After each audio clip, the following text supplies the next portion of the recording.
So we introduced the photoelectric effect with the experiment. This is a variation on that same experiment. We've got light source which we're shining at a plate, but rather than just discharging the electrons into the air round about, here we collect any electrons that are discharged by having a positive plate over on this side. So there's an electric field, the electrons would drift towards the positive plate, and that would supply a current which we can then measure. So it allows us to take measurements while we're investigating the photoelectric effect. So the photoelectric effect, remember, is the removal of electrons from the surface of a metal plate using electromagnetic radiation. We shine the light onto that plate then, and we can watch and observe what happens with the ammeter. So if I shine red light onto the plate, we see nothing happens. Green light, nothing. Blue light, nothing happens. With ultraviolet light, we get a current reading. So we're now knocking electrons off of that plate and they're making their way across to the anode, complete the circuit, and we have a current flow.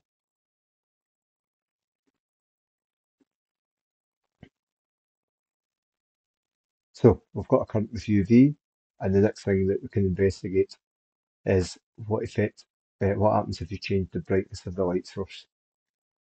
So this is probably not that surprising that if we go for a lower brightness of light source, we get less current. Back to medium, higher brightness, we get more current. So there's something about the nature of this light that means when it's brighter, they're knocking more electrons off. And that combined with that kind of threshold effect that you've got to be above a certain frequency in order to observe it, reminded scientists a lot of particle experiments that they've done before. And so they basically thought that the light here was acting like a particle. You can't explain this using the wave theory of light, because with a wave, light energy is continuously supplied. So basically, if you wait long enough, any colour should basically be able to inject an electron. And so what we get is the idea that energy comes in individual packets or bursts, and that they're transferred to the electron on an all or nothing basis. So either the whole of a packet's absorbed or nothing is absorbed at all. So UV packets have enough energy, and visible light packets do not.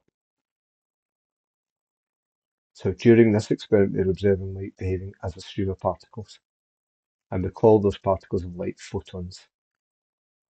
And we'll see in a second that the energy of the individual photons, so ultraviolet photons are different from red photons, for instance, and they have enough energy to eject electrons.